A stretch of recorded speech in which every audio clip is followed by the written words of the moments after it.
Hello, folks. Here we are with 45RPENNS, episode 5, if you can believe that. Five, man. Episode 5. 5.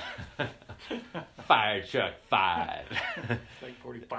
45 RPNs. So I'm here with Ernie Enns, and Ernie just got back from a big tour trip to the Calgary region. Yeah, whirlwind trip.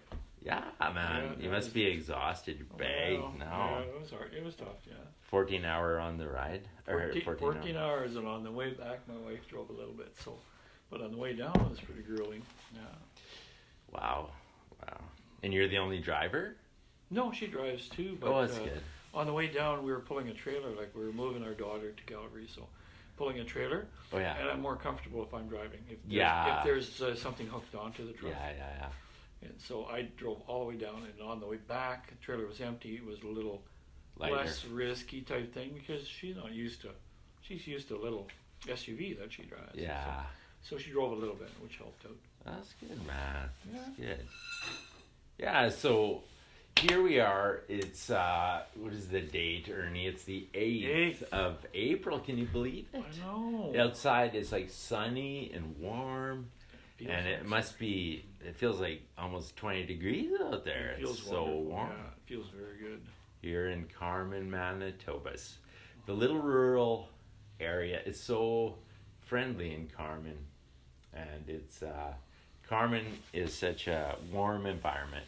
It is. It's like... And everybody, in my lifetime, I've done a lot of service work in the housing industry, and I've traveled a long ways. And every time I mention that I come from Carman, and they all say the same thing. Well, that's a nice little town.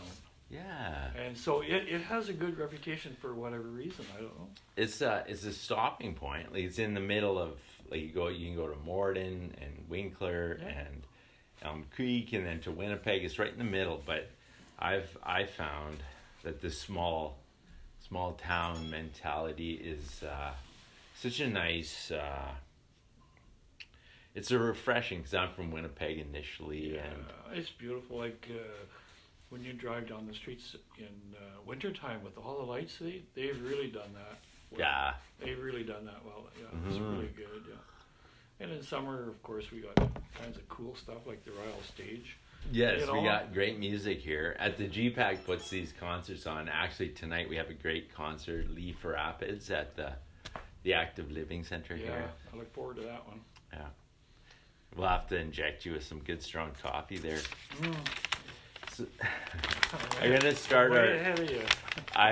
for our listeners' pleasure, I'm going to start the convo with Ernie, just to inspire something. We were talking about lyrics, and I wrote a few lyrics on my little, what does it say? Making a list and checking it twice. It's my little lyric pad. So this is what I just came to work today, and I was thinking, like, I was like, sometimes, when you've had a long week and you're tired and your brain's just not functioning, and I'm sitting out there, like, in the courtyard here at GPAC, and I was thinking, wow, my brain isn't feeling creative. So I'm just kind of like tapping my foot, and I was thinking, like, and I was looking around, and I see these stones under my feet, and then I see feathers everywhere because there's nests right above. So this little song, these few little lyrics presented themselves. So the first line, basically, and then I started rhyming. So here it goes. Feathers and stepping stones, birds, skeleton bones. Police send out the drones, and I just want to be at home. No more running away. I'm here to stay. I enjoy the sun rays when spring comes my way. So it's just like a little poem, but it's, there's actually two stanzas in there. But. Yeah, nice, yeah. Well, it's a poem until you put music to it, right? Yeah, I hear the music. I was hearing it a bit too. Yeah. Yeah, it's nice. Yeah, it's amazing about lyrics. Lyrics of a song. It's amazing how they can just present themselves to you sometimes. And we could do a whole podcast on songwriting, Yeah. Well, why don't you just grab one of those albums in there, just randomly, because I know we weren't, just random pick out, because I know you know every album in there just so magically. Just pick one out, like out of the box, man, like lottery. Oh my gosh, Badfinger. Did you plan that? No, it was the first one in the front there, but Nice, man. it's an album that it's kind of cool because when you notice there's not a word printed on the front. Yeah. It's cool. Why don't you slip it out of the plastic so it's a little easier? Oh to yeah, see? absolutely. But I was gonna say, like, how cool are these guys, man? Like, let me see. Sorry if I. Yeah, no. Like, look at their fashion. They're all in the leathers, sort of like the beige leathers, and their hair is just awesome, man. These guys look stylish. It's probably 72, I think, that album. So it gives you. This guy, who's this guy? He looks someone familiar. He's the band leader. It's his band. I mean, the band is Badfinger, and that's Pete Ham.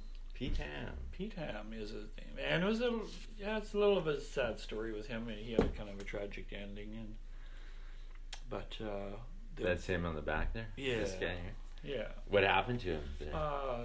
He hung himself. Oh. Very sad. Very sad. Yeah. In somewhere in the late 70s. I'm not sure all the details, but the band itself. He's having a smoke there. Yeah, we're just crazy good. Like their sound, they were so good that if you look at the record inside, you'll notice the Apple label. Yes, that's how good they were. Like nice, George Harrison man. and Paul McCartney picked up on that. Picked up on these guys as like. Oh yeah. So they recorded on Apple Records. Nice, like man. that, and this particular album had 2 songs on it that got me hooked on Badfinger. And I can't. And they had 3. They had about 4 hits. They had Day After Day, Baby Blue, and then What's that Tuesday Morning song? Is that a hit? I'm sure I've heard that. Something Tuesday Morning. Tuesday Morning. I don't know about that. It's right there. It's on here. It's on there. Yeah. I don't know that song. I haven't listened to this album all that much. I mean, I have, but not recently. Yeah, it's right. This one. Sometime. Sweet Tuesday Morning. Sweet Tuesday. Their stuff is all very good, but there's 2 songs in here, like Day After Day and Badfinger. I mean, Day After Day and Baby Blue by Badfinger. Okay. Those are the songs that got me hooked on. But they had a previous hit before this, Come and Get It. Okay. Paul McCartney said, "If you want it, here it is. Come and get it." And so that was a hit, I think, in 1970. And then they had No Matter What You Are. Oh my gosh, of course. And that's another great song. And so those were kind of their claim to fame, those 4 songs.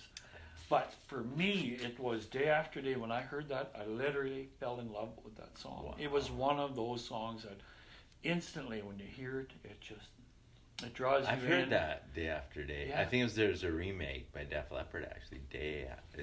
Possibly. I think they did 2 of them. They did No Matter What You Are and Day After Day. They did both of them. I'll pull them up for you after. Yes, I'd love to hear that. They're good songs, yeah. I know. That's like one of my favorite songs of all time. Is got to be both of those, Day After Day and Baby Blue.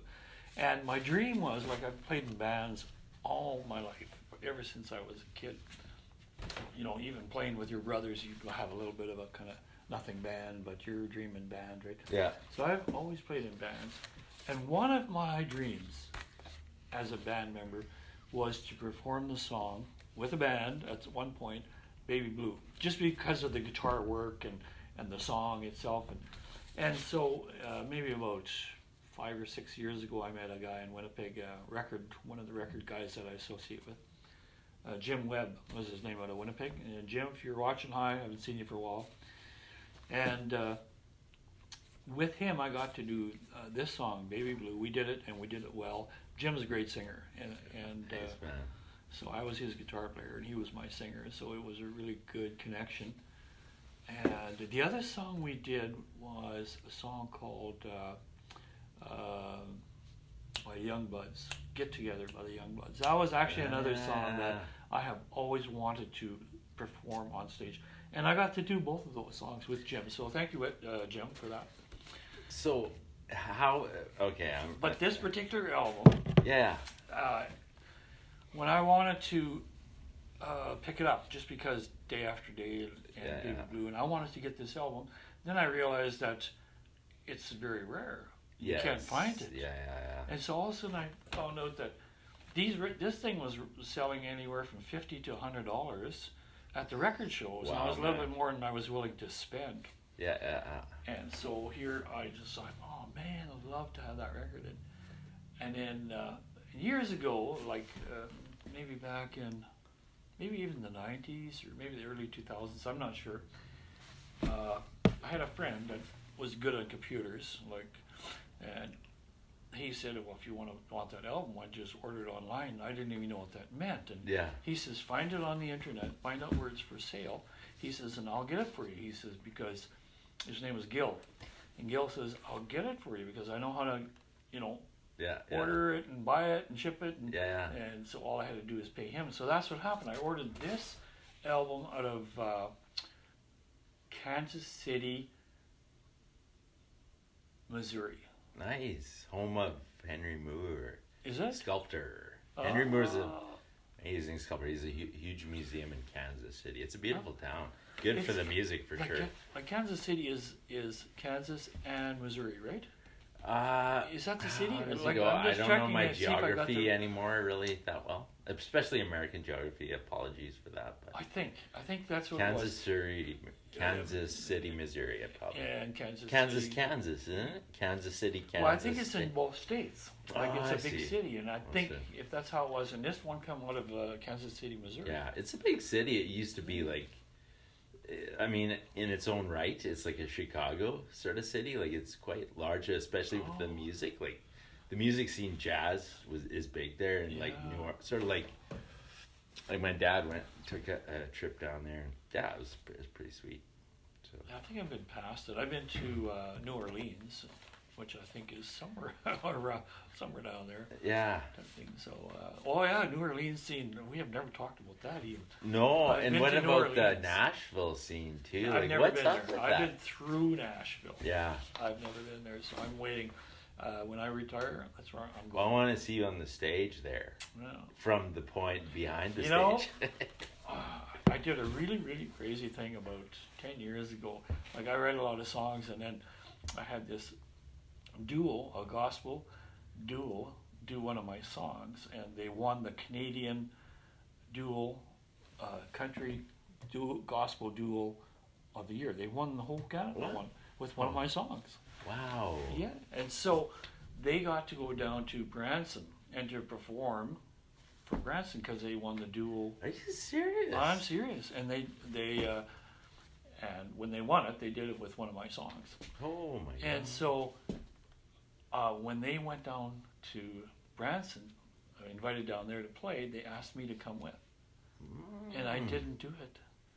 Like, think about that, how crazy that was. I had a chance to go to Branson. Well, similarly, I've passed up those offers too, but I had a chance to go to Branson. Not specifically. Because I thought I was too busy. I'm self-employed and you're a carpenter and you have all these customers and you're too busy to go, right? Wow. A very bad move. Very bad decision. I don't know. But anyway, yeah. I think, that's awesome that you... What was the title of your song? A prayer. Prayer. It's called a prayer. Who actually sang it or like? They do, like the Sandersons. The Sandersons. Jim and Kate Sanderson. I've heard of them. Yeah, I don't know what year it would have been. It would be like 10 years ago or something like that. They won. That's cool, huh? Well, you would have been group Canadian. What is CGMA? Canadian Gospel Music Awards. That's what it is. That is huge, man. It is. It was in I think Abbotsford. They had it that year. So you look it up. Look it up on YouTube too. Probably. It's probably there. That's good. Yeah, you collecting royalties? No. You should be. Yeah, I should be. But so yeah. But Badfinger here. But getting back to Badfinger here, like they're, they had several albums, and the other albums were all, your typical albums. Great to listen to, but nothing really that would ever make the radio or that sort of thing. And a lot of times, I mean, it's not a bad thing sometimes, but yeah. But they kind of came and went, and they had. I've kind of read up on them, and they had a lot of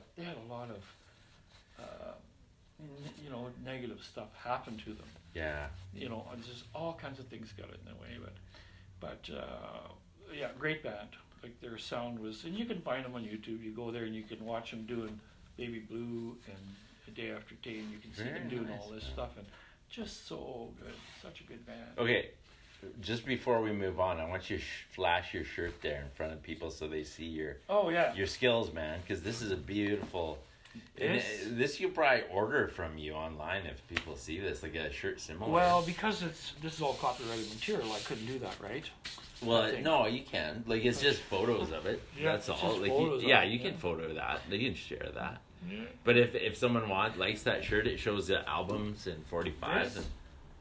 Okay, I should show you the back first. Okay, yeah, it's down. You gotta do the limbo there. Oh, there you go. The Guess Who. The Guess Who. This is one of my favorite albums.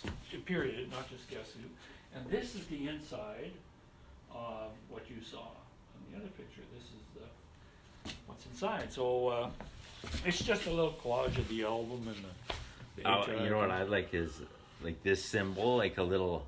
Yeah. Like if you have one of those and like make a patch for an arm. Yeah. Like for a jacket and a few patches, like even like a 45 patch. I'd love to make some, like get some from you. It's so much fun. All I do is I own all these, and then I set them down on a white background because it doesn't use quite as much ink if you go a white background. And the 8-track, man, those are styling. That 8-track, you know how long I looked for that 8-track? Oh yeah. Guess Who Share the Land 8-track? I looked for since the early 70s. I looked for this 8-track. And it disappeared. You couldn't find it. It was gone. It was gone. And so years later, as in maybe into the 90s or somewhere in there, maybe even later than that, I met a guy at a car show. What was his name? Ed. I met Ed at a car show, and he's related to somebody I know out here, so that's how we got talking. And he had what did he have for a car? I forget what he had for a car. But anyway, got talking to him, and I found out he had Share the Night 8-track, and I said to him, would you like to sell it? Because I've been looking for that 8-track, because I like to do this collage, and I couldn't do a collage without the 8-track. And so I wanted this 8-track, and he said, what do you give me for it? And I said, whatever you want. And I said, I'll pay you whatever you want. And, nice. And if you want, $50 for it, I'll give you $50 yeah. for it. I wanted this thing for my collage. Right. And so he realized how bad I wanted it, so guess what? He didn't sell it to me. He didn't. Oh, and then I would meet him every 2 or 3 years. I'd meet him. I know. That's horrible. Not everything you have belongs to you. Some of the things you have belong to other people. But it's funny, man. It's too funny. And I'd meet him every so often, and he never did sell it to me. So anyway, one day online. Oh yeah, and then a friend of mine, Dave, moved here he retired in town here from Thompson, and from the nickel mine. He worked there all his life, and now he's retired in town. He drives a Porsche in our car club, and he's really cool guy. And he had this box of 8-tracks, and he was a music guy. He gave me a box of 8-tracks. Guess what was in there? That was in there. That 8-track was in there. Oh my gosh! But the cover wasn't there, and so the cover. So because it's yellow, you can tell it's a U.S. printing. Yeah. Because on the Canadian printing, it would be the 8-track would have the picture right on the 8-track itself. Oh, how do you know this stuff? Like, where do you learn this? Well, just collecting stuff, I guess. That's awesome, man. Like, who would know that? Where the Americans printed it, they did a full box. Right. With the album picture on there, which is really a nice way to do it, really. Yeah. And then you push the album inside, which is this. And you can see see the 8-track there. So that's the box, they have the picture and the album right on there. So I remember the first 8-tracks I listened to, and there were this would have been just out of the 80s. I might have it. Okay, I love it if you did. It was the Star Wars soundtrack. Number one, we listened to it we were listening to a van. We were driving somewhere in a van with my parents, and we plugged in we got a box of these 8-tracks, Star Wars. The other one, so that would have been 1978 or 9 or something. And the other one was, like the first Star Wars. Right. The other one was, come on. What's his name? Neil Diamond. Neil And Diamond. I fell in love with Neil Diamond at a young age. Like, I was only 5. And I heard some of his music. You know, Neil Diamond is a favorite of mine. What songs from Neil Diamond? Well, I learned, like, it was, that album was a 'Cause special album. I really like some It of his was, stuff. so you're looking at, there was a song on there, one of his more popular ones. It was just when he was hitting his stride. And it was called, this was a popular, I have the album now. I found it at an old record shop and it's all chewed up, but like that cover, but it's called, he had some really good songs. now this song I'd have to search it, but Neil Diamond's awesome. Yeah. He's great, man. I liked his early stuff, like his Cracklin' Rosie especially. I love Which one? Cracklin' Rosie. Yeah. And then Sweet Caroline was a little That's earlier. it. I think Sweet Caroline. Yeah, obviously that you'd know That was a better. big song. That was about 68 or something like that. That would have been the album. Earlier. So the 8-track when Oh, so it was and then Greatest Hits. I fell in love, and I was just like 6 years old or something, 5 years. Sweet Caroline. Yeah, that's the one. Great song. Yeah, and then he did another. Sorry, I'm jumping over, but No. he did a great song, an album with. It was like, I think he did a soundtrack for some album with. It was the Hebrew or the Jewish theme. They're like getting there's some it was Jewish people, and he was like. This album was a soundtrack to a movie, and it was such. And I think they do Hava Nagila, which is a great it's like Hava Nagila. Hava. It was great. Neil Diamond does it, and it's so good. Yeah. So, you know what? I'm trying to think of the album, the soundtrack was. Well, I'll find it for you. Yeah. Oh, I love a lot. I think of Barbara Streisand was in that one. With him, the movie, he was an actor. Possibly, man. Anyways, we're jumping all over, but the way they were is a Guess Who album. Yeah. The way we were. Possibly. I mean, I think so. They were two epic stars. Yeah, he sang with Barbara Streisand on there. I don't know. Well, you can. I guess go to Google and check it out. Right. See how close we are. Yeah, no, we'll find those. We'll figure it out. So, in terms of, I was thinking about Badfinger. What year were they in? Well, I think they kind of hit. They started out as the Ivies, and they were like late '60s, and they were there. And I had one record show. I was looking through records, and I found the Ivies like this. Yeah. And I put it back, and I kept going. Oh my God. And I kicked myself later. It's like I didn't realize how rare that was. And I had it in my hands. Right. So then the way they got their name is kind of interesting too, because now they're in tight with the Beatles, right? Yeah. Like the Beatles have noticed them, and so they've taken them under their wings, so to speak. These are Canadian guys. No, British. So Badfinger's British. Yeah, okay. Badfinger, they're all British guys. Okay. And I'm not sure where they were from, but they Yeah. were hanging out with the Beatles, so they're from that area, I guess. Okay. But the one day, John Lennon hurts his finger.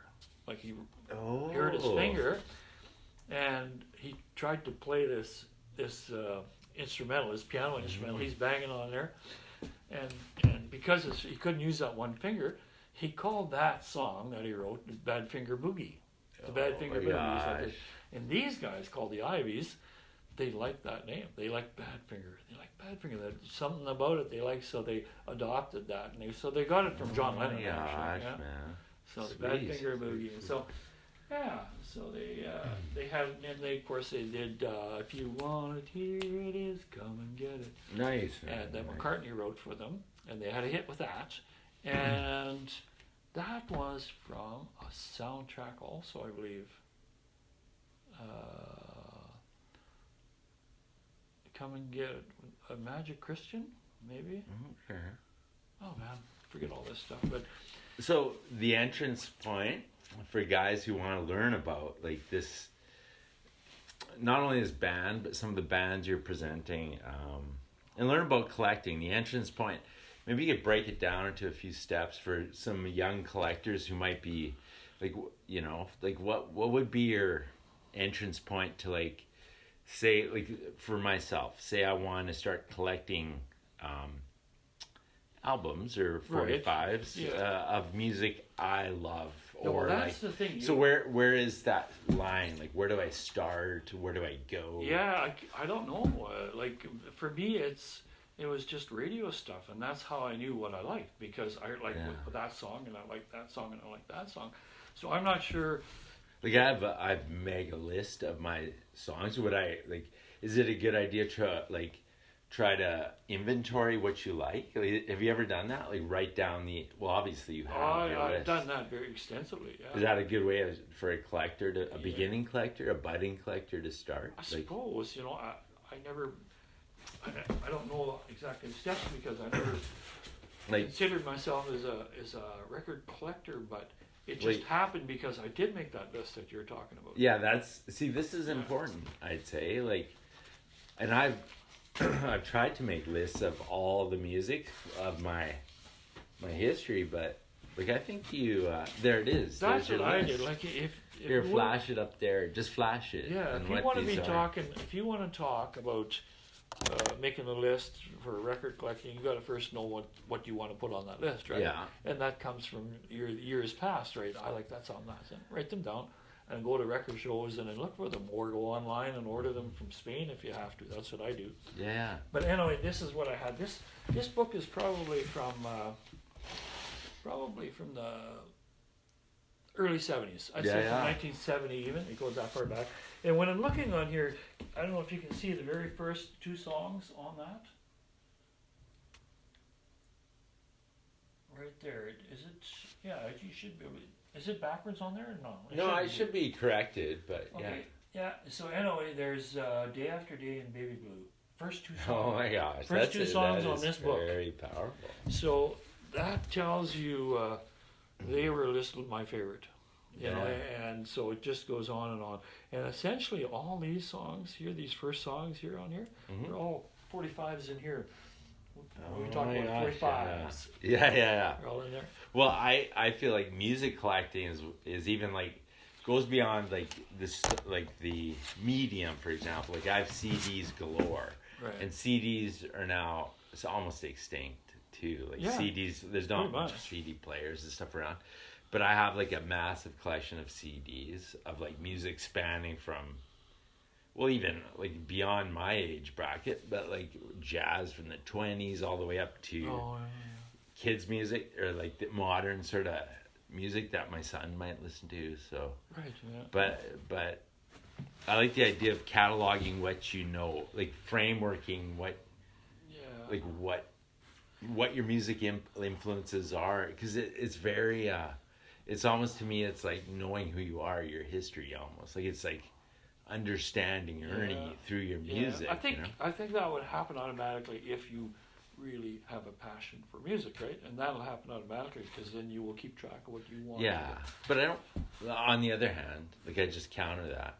I wouldn't think that someone who had no history or understanding of music would really want to collect music. They might collect video games or superheroes, but they wouldn't really go after music. No, you have to have that passion that you'd want to have this stuff to hold. You know, I mean, you can get stuff off the internet, I suppose, and download it and have the music, but you don't have anything to hold.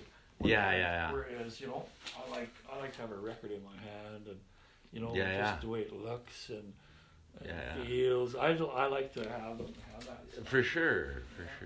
But just speaking about, I just thought of something right now. Today, I picked up my grandson from high school. Like, he comes to our place for lunch quite often, and I picked him up, and so he's 18 already, and he says, "Grandpa," he says, "I bought a vinyl." I said, "What do you mean? What does that mean?" He said, "A record, like I bought a vinyl record." No way. Nice, man. Yeah. And how old is he? He's 18. Nice. And so he bought a vinyl record, and he says, then he told me, he explained to me how the record industry is now starting to produce vinyl. So he's telling me this. Is that how they're making vinyl now? And so he bought this record, It's Japanese, he said. He Oh. ordered it out of Japan, brand new, and it's a girl singer. And now he's waiting for it to come in the mail. Super cool. And so I says, do you have a turntable? No, he says, I have to get one. I've got to get a turntable. So inspiring, man. You know, and that's what you bring. Like, this is what this is about. Like, to bridge generations. Yeah, and so And I thought you it was know, so cool. My grandson is awesome, buying man. vinyl. Yeah. And so he paid like $70 for this thing.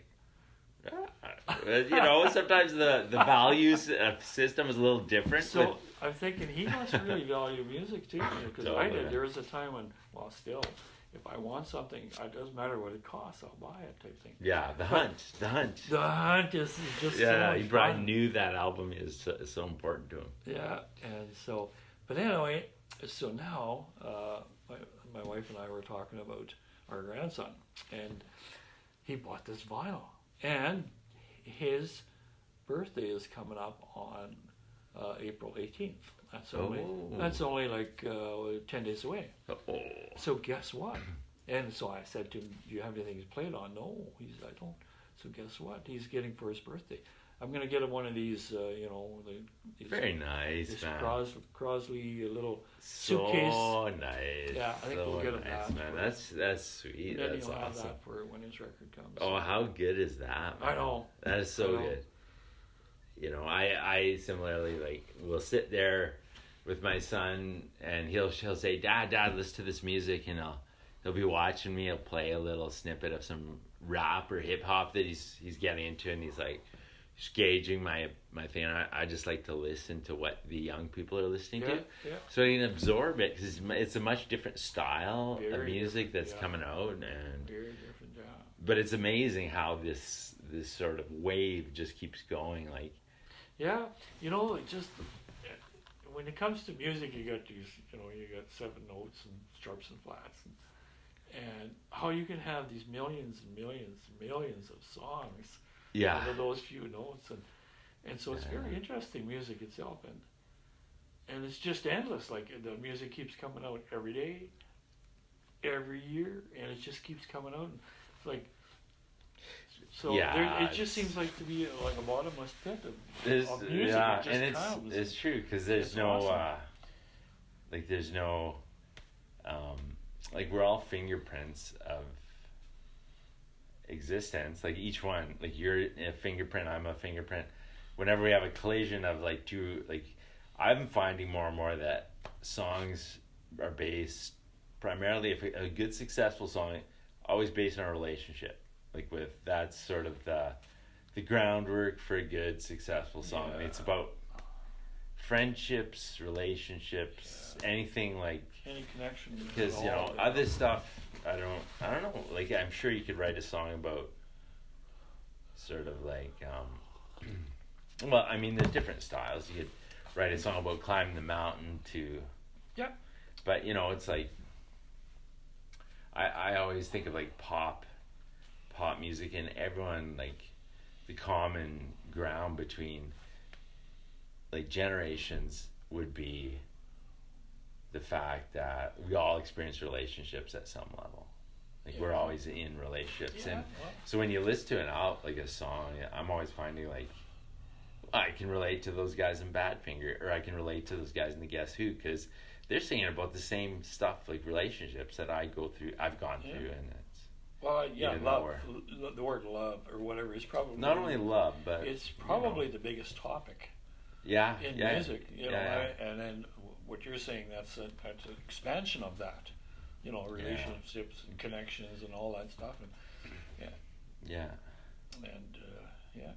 So how much time we got here, Ernie? We got 10 minutes, and I was just wondering if you want to hear a song I wrote. I do, absolutely. Okay, man. That's Hold like- up. That's interesting. That's It what just life's all popped up. about, is listening to music. Okay, I'm just gonna pull up Write my music. machine.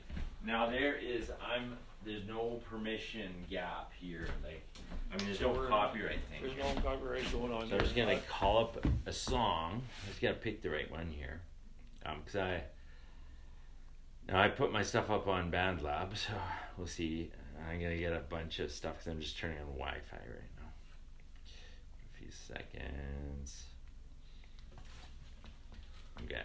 Yeah, I was going through some stuff this morning, just sitting at the island drinking coffee, and I was going through some of I document all my songs, or I mean, I actually record them and put them on my phone so that Yeah.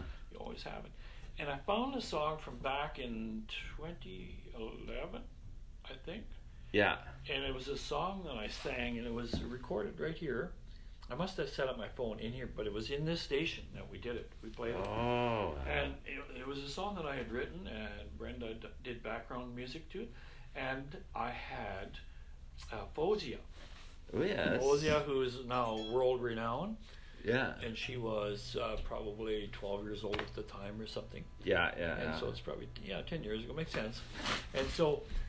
And she played violin on it. And I have a recording of that. And now, when I listen to it, it was like, I'm just so glad I did that, you know? Yes. And so she just picked up the violin, and I didn't even know she played violin because she was, she was a pianist. Yeah. A very good one, too, even at that age. And Yeah. she had her violin, and she was practicing violin on my song, and she was playing. And then when it came to the break, she took the break and she played this beautiful piece of music in there, and then we went back to the song. So it was really cool that I stumbled across that. Yeah. Okay, that's sweet. I'm gonna play a little song. I came up with this song. Like, this song to me came up February 7th, this past year. So this was kind of one of those moments when I tried something a bit different in my music style, and somehow it caught my ear, and I was like, oh my god, that just sounds really good. And even though the vocals and everything are a little muffled, especially coming through a phone, but when I played this, I got some good feedback, and people are saying, Nigel, that's actually pretty good what you just wrote. So here, I'll play it.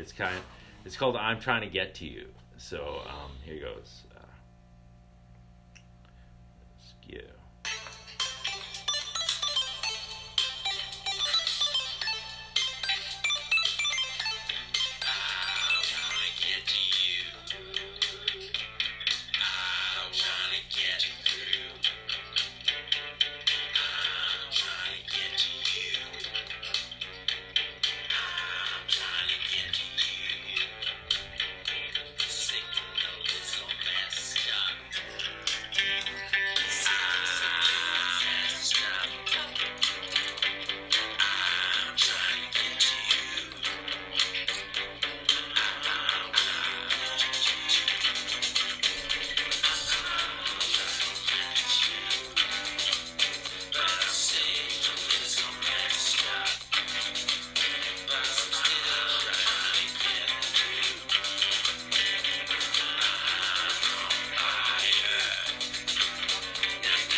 I like this part where it goes with the keyboard.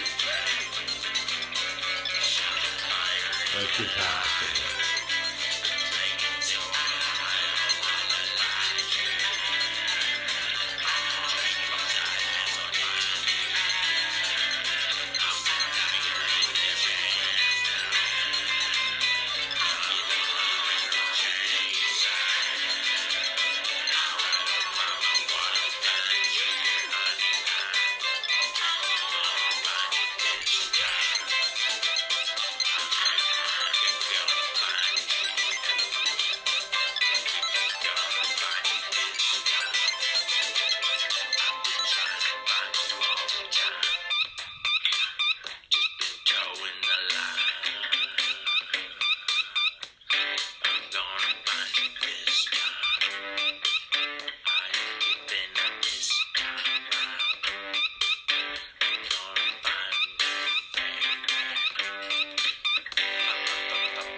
That's it. There's man. there's a lot going on. Oh my gosh, yeah. How I many do tracks? layers, man. Like that must have been 15 tracks, or maybe even more, 20 tracks. Well, I was just But wondering, like, how much like it stuff was is going cool on? little sampling and stuff I was putting in, and just messing around so And much. another Like voice on there?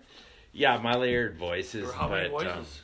I was probably hearing- 10 of them. Honestly, Really? it was like I was just going crazy with it, but I just enjoy music, and I put my songs up online because then it doesn't take any space. Like I just bounce them up to the cloud.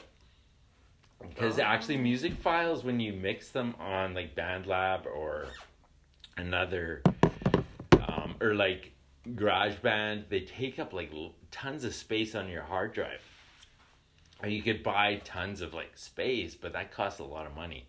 So what I do with this little trick for artists who are like creating media, like videos, music, just put it up to like YouTube, like a free service like YouTube or like BandLab or like iTunes Music, and then you can get rid of the sort of the baggage, you know, like if you're strapped for money, for example, like most of us are as artists, like you just can drop or compress get rid of the raw files, which half the time you're not going to revisit really, but I mean, as a collector, I can see the value of keeping raw files, but whatever, I've deleted a lot of raw files, like. Yeah, it makes you wonder, like... It's kind of sad. How much do you keep? Yeah, how much can you keep?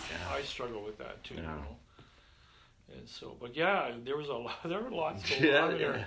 yeah. Some of those instruments, I have no idea how you did that. I know that, but we'll you know, it's Yeah. kind of cool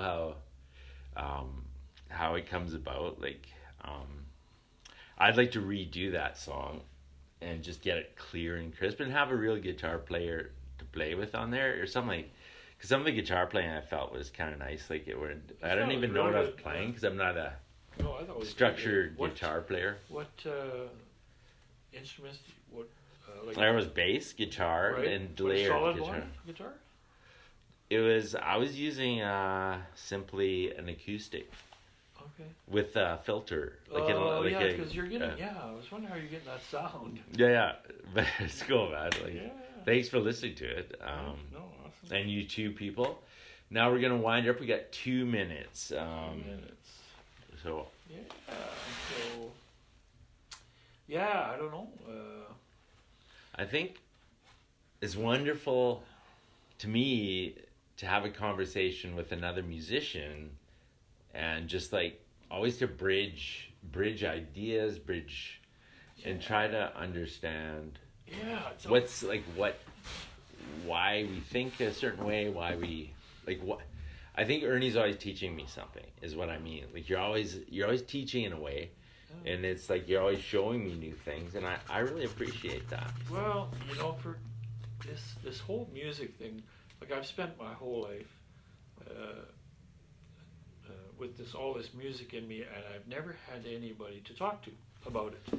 There you go. You know, that's tell, the thing. tell us about why we're doing this. And so, yeah, exactly. And so here now, I get to talk about all these cool songs that I have collected over the years. And I get to talk about the hunt, and I get to talk about, and I can take them out and show them to you. And I should have showed you, Okay, we got 1 minute, Ernie. Oh, here's. I was I'm speeding you up. gonna look for a. Okay, that's okay, man. Day Yeah. After Day or Badfinger. Yeah. But I did one better. I found a 45 of the Ivies. Like how I know. You're full of serendipity, man. You're just magically pulling out these things. And so this is actually Badfinger before they were Badfinger. So this is the Ivies, and the song is called Maybe Tomorrow. And I think it would have been a minor song on the radio. I'm not really sure if it was actually made the radio. I think it did in parts of the world. I think it did. Yeah. And so so that was the beginning of Badfinger, is this stuff right here. Yeah. So stretching that little, we're gonna wind her up in a few minutes because we're at 45 minutes now. But I was just I didn't want to rush this part. I wanted to pull it out a little bit more. What your feelings about sharing this story with like, I mean, where do you want this to go? Like, where did the idea of the podcast come for you? Like, what's your idea of, like, what? Well, I think, the podcast was your idea. Yeah. Totally. Okay, yeah, because I know how to do it. This is a Nigel Martin project. Yeah. And so, but we're just basically, if somebody can enjoy something that we talk about and that sort of thing, or if I could some way get my music to people that want it. Yeah. Because I'm quite willing to share, of course, all this wonderful stuff I have. Yeah. And to enjoy it as much as I do. So a connector to an audience broader than because I feel the same way at times. Like, like there's people, and this is the whole beauty of the internet, that you find people all over the world who, like, who like what you like. Yeah, and I'm sure there's way more than I realize, but I've never met them. Yeah. Well, for one thing, I'm gonna show you some of these. Like, I haven't published these RPNs, these 45 RPNs yet. Right. But I'm almost sure of it that there's gonna be people who start watching these. Yeah, and if there's some way that they could contact me, that sort of thing, and talk about stuff, or I don't know, whatever, make a connection. Yeah, why don't you give your home phone number? Yeah. No, well, I'm just kidding. We'll do that. I need it for work. Cheryl's number, your wife's number. Gotta keep it for all my work. Why don't you give your daughter's number? Okay, guys, we're winding her up. What an awesome episode. Number 5, 45. Number 5. Yeah, I like to emphasize the F's. Number 5, 45 RPM.